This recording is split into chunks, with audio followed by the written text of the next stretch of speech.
Bayangkan kau sendirian di pabrik tua yang gelap, dengan suara plastik berderak tanpa ada angin. Kau pikir hanya ilusi, sampai suara tawa nyaring mengiringi langkahmu. Sebelum lanjut, jangan lupa like, subscribe, dan komen di bawah dari mana kalian menonton cerita ini. Karena kisah ini bukan sekadar cerita. Ini kisah nyata. Sarman bukan orang baru dalam pekerjaan sebagai satpam. Lebih dari 15 tahun ia menghabiskan hidupnya untuk menjaga gedung, ruko, dan pabrik. Namun, kali ini, tugasnya terasa berbeda. Malam ini adalah malam pertamanya berjaga di pabrik plastik yang sudah lama terbengkalai. Bangunan besar itu berdiri bisu di tengah tanah kosong, dikelilingi semak-semak tinggi yang sudah lama tidak dirawat. Tidak ada aktivitas di sana sejak 5 tahun lalu, setelah sebuah kebakaran besar melahap sebagian gudang penyimpanan. Konon, ada seorang pekerja yang terjebak dalam kebakaran itu. Ia tidak sempat menyelamatkan diri dan tubuhnya hangus bersama gulungan plastik yang meleleh terbakar. Yang menyeramkan, jasadnya tidak pernah ditemukan secara utuh. Beberapa pekerja yang dulu bertugas di sini mengatakan bahwa terkadang, pada malam-malam tertentu, terdengar suara langkah kaki di dalam pabrik kosong itu. Ada juga yang mengaku melihat bayangan merah melintas di antara tumpukan plastik yang tersisa. Sarman mendengar semua cerita itu dari satpam sebelumnya yang hanya bertahan sebulan sebelum akhirnya mengundurkan diri. Tapi ia tidak mudah percaya pada hal-hal mistis. Hantu tidak bisa mengganggu orang yang tidak takut. Gumamnya dalam hati saat mulai berjaga di pos kecil di depan pabrik. Malam itu sunyi. Bahkan suara jangkrik pun tidak terdengar. Hanya ada suara angin yang sesekali berembus, menggoyangkan dedaunan kering di sekitar bangunan. Sarman menyesap kopi hitamnya yang sudah mulai dingin, mencoba mengusir kantuk yang mulai datang. Dari tempatnya duduk, ia bisa melihat bangunan pabrik yang besar dan gelap. Cahaya dari lampu jalan hanya menerangi sebagian kecil halaman depan, sementara bagian dalam bangunan itu tenggelam dalam bayangan pekat. Suasana semakin mencekam ketika tiba-tiba terdengar suara berderak dari dalam pabrik. Awalnya pelan, hampir seperti suara plastik yang bergesekan akibat angin. Tapi tidak ada angin yang bertiup saat itu. Suara itu semakin jelas, seperti ada seseorang yang sedang berjalan di antara gulungan plastik di dalam sana. Sarman menyalakan senter dan mengarahkannya ke dalam pabrik. Tidak ada apa-apa, hanya mesin-mesin tua yang sudah berkarat. Tapi perasaan tidak nyaman mulai merayapi tubuhnya. Ia merasa ada sesuatu yang mengawasinya dari dalam kegelapan. Tiba-tiba, suara itu berhenti. Seng! Hanya desiran napasnya sendiri yang terdengar. Ia menghela napas lega, menganggap itu hanya imajinasinya.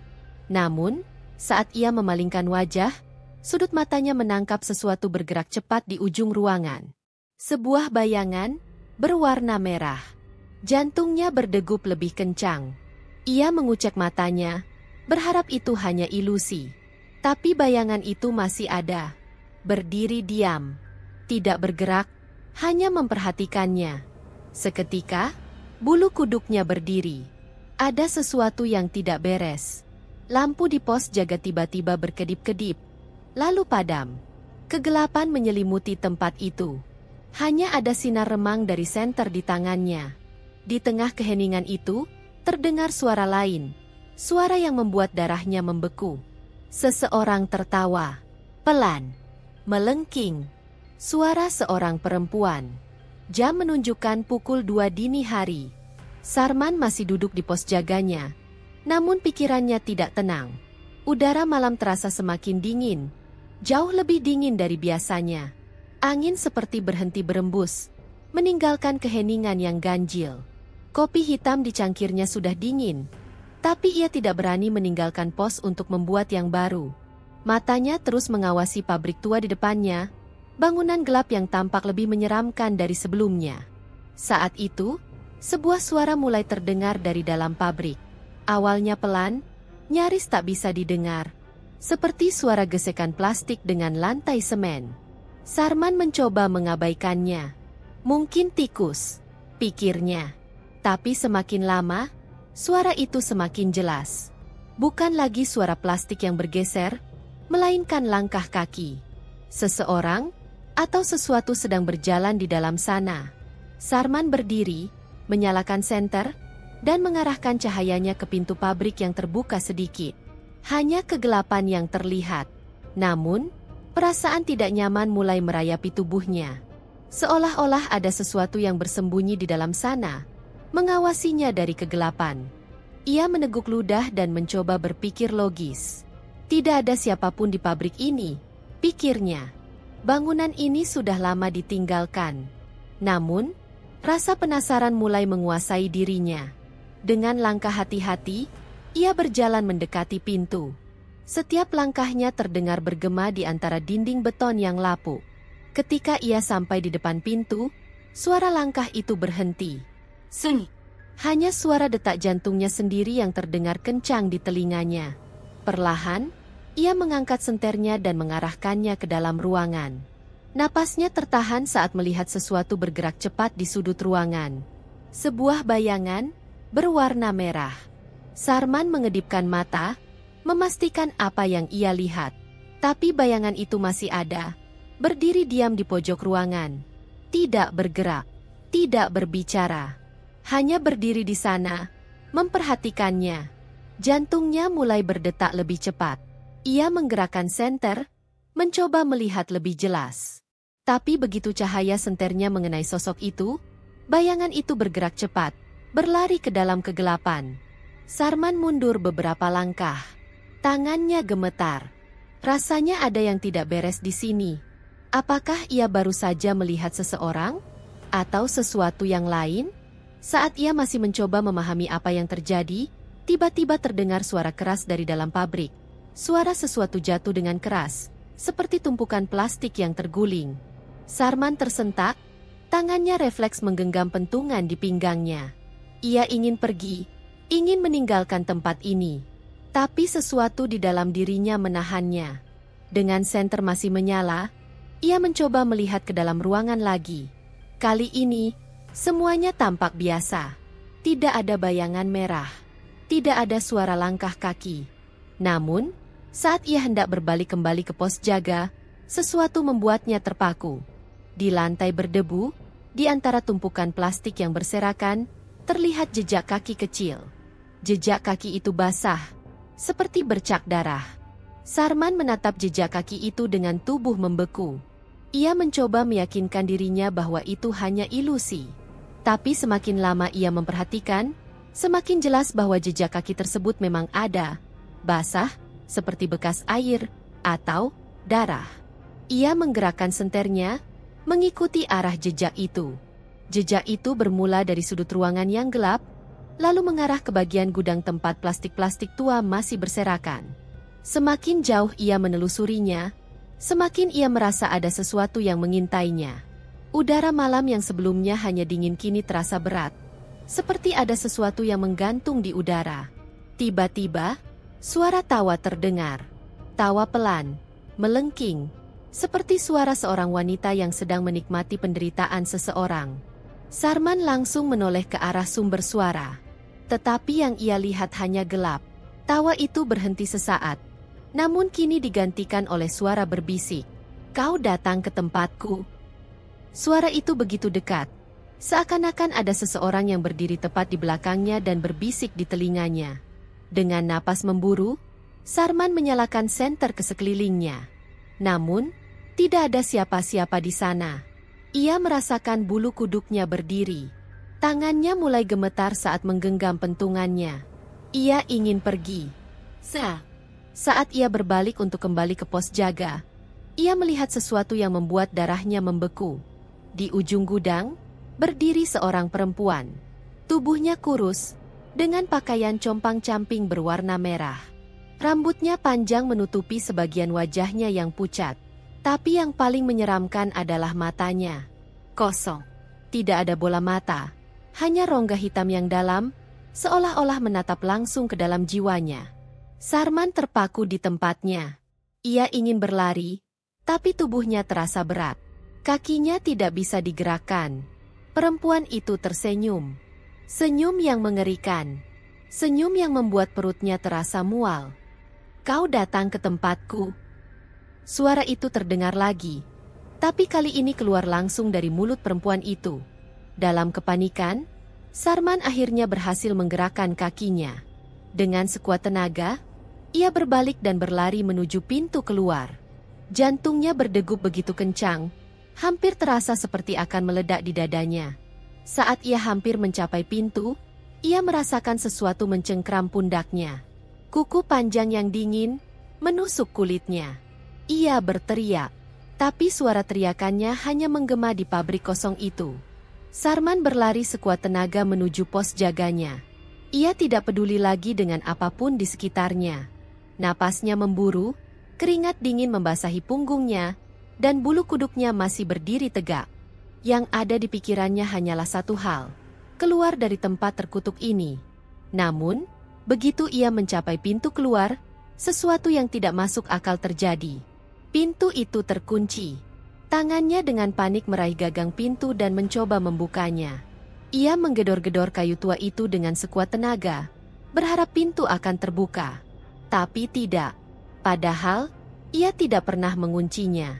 Ia yakin betul bahwa pintu itu selalu dibiarkan tidak terkunci selama ia berjaga. Jantungnya semakin berdegup kencang. Ketakutan mulai menjalar di seluruh tubuhnya. Ia menoleh ke belakang, berharap tidak melihat sosok itu lagi. Tapi entah kenapa, udara di sekelilingnya terasa semakin berat. Suara langkah kaki terdengar lagi. Namun kali ini, suara itu lebih jelas. Bukan suara seseorang yang berjalan biasa, tetapi suara kaki yang diseret, pelan, berulang, semakin dekat. Sret, sret, sret. Sarman merapatkan tubuhnya ke pintu, mencoba menenangkan diri. Tapi ketakutannya semakin menjadi-jadi ketika suara itu disertai dengan bisikan halus. Jangan lari. Darahnya berdesir. Dengan tangan gemetar, ia menyalakan senter dan mengarahkannya ke belakang. Dan di sanalah, dia. Perempuan itu berdiri di ujung lorong. Rambut panjangnya kusut, jatuh berantakan di wajahnya yang pucat. Bajunya yang compang-camping kini tampak lebih jelas. Berwarna merah tua seperti direndam dalam darah. Tapi yang paling membuat Sarman hampir kehilangan akal sehatnya adalah senyumnya. Senyuman itu begitu lebar, terlalu lebar untuk ukuran wajah manusia. Giginya yang hitam dan tajam tampak berkilauan di bawah sinar senter yang goyah di tangan Sarman. Sarman mencoba mundur, tetapi ia lupa.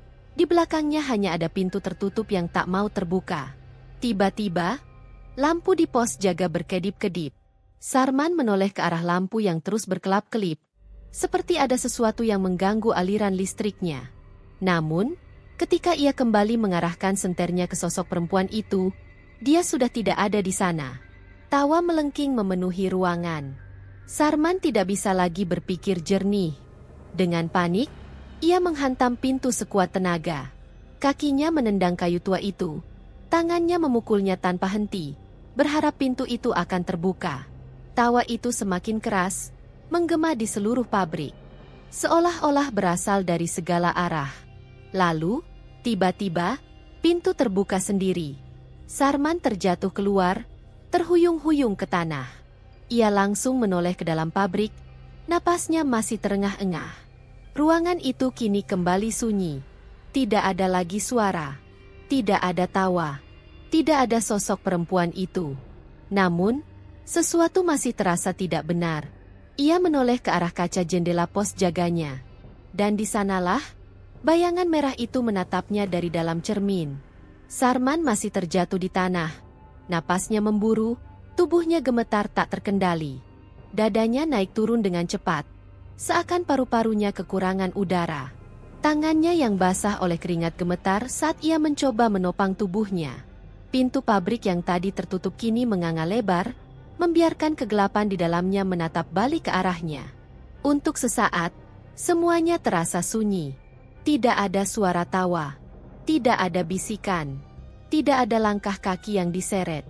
Hanya suara napasnya yang terdengar jelas di malam yang dingin itu. Namun, ketenangan itu tidak bertahan lama. Sarman merasakan sesuatu yang membuat tubuhnya menegang. Perasaan itu, perasaan bahwa ia masih diawasi. Dengan jantung yang masih berdetak kencang, matanya secara tidak sadar beralih ke arah kaca jendela pos jaganya. Dan di sanalah ia melihat sesuatu yang membuatnya hampir kehilangan akal sehatnya. Di balik bayangan dirinya yang terpantul di kaca, ada sosok lain. Sosok perempuan berbaju merah. Wajahnya pucat dengan mata kosong yang menatap langsung ke arahnya.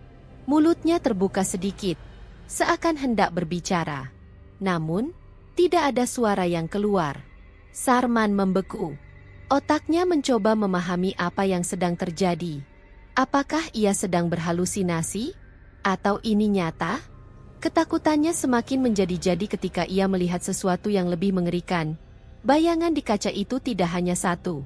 Ia melihat lebih banyak wajah-wajah pucat bermunculan di cermin. Wajah-wajah dengan mata kosong dan senyum yang tidak wajar.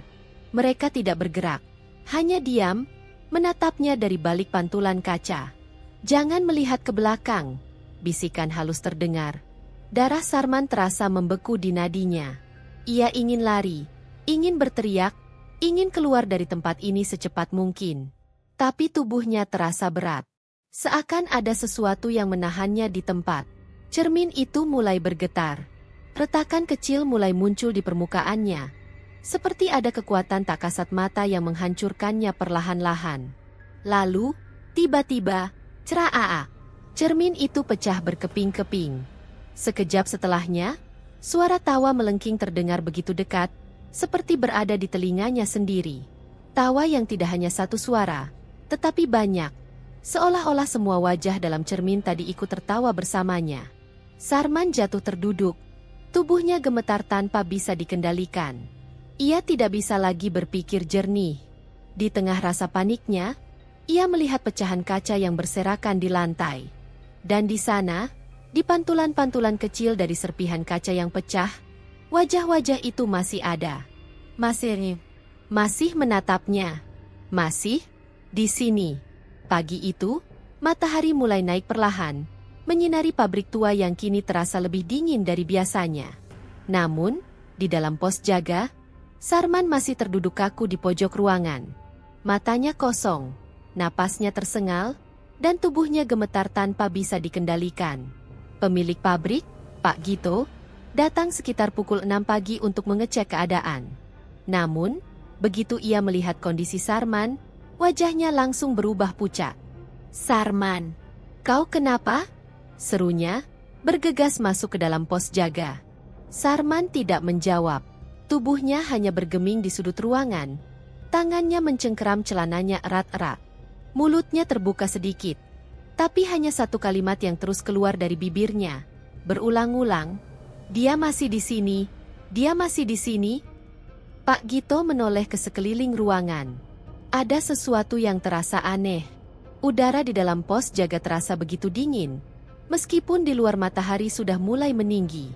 Dan yang lebih mengejutkan, di lantai pos jaga, terdapat pecahan kaca berserakan. Ia melihat lebih dekat. Kaca itu berasal dari cermin kecil yang sebelumnya tergantung di dinding pos. Kini, pecahannya tersebar di lantai dengan pantulan-pantulan aneh yang tidak seharusnya ada. Beberapa serpihan kaca masih memantulkan gambar, dan dalam pantulan itu, ada sesuatu yang lain. Pak Gito bergidik. Ia buru-buru menarik tangan Sarman, mencoba membantunya berdiri. "Ayo, kita keluar dari sini," katanya dengan suara gemetar. Namun, Sarman tetap tak bergerak, hanya terus menggumamkan kata-kata yang sama. "Dia masih di sini, dia masih di sini." Dengan penuh usaha, Pak Gito akhirnya berhasil menyeret Sarman keluar dari pos jaga. Begitu mereka melangkah keluar ke area terbuka, udara dingin yang mencekam seketika menghilang. Tapi Sarman masih ketakutan, tatapannya tetap kosong. Para pekerja yang baru datang melihat kondisi Sarman dan mulai berbisik-bisik. "Kenapa dengan Pak Sarman?" tanya salah satu dari mereka. Seperti orang ketakutan setengah mati. Namun, sebelum ada yang sempat menjawab, tiba-tiba terdengar suara lirih, suara yang hanya didengar oleh Sarman. "Aku belum pergi." Sekelebat bayangan merah melintas di kaca jendela pabrik.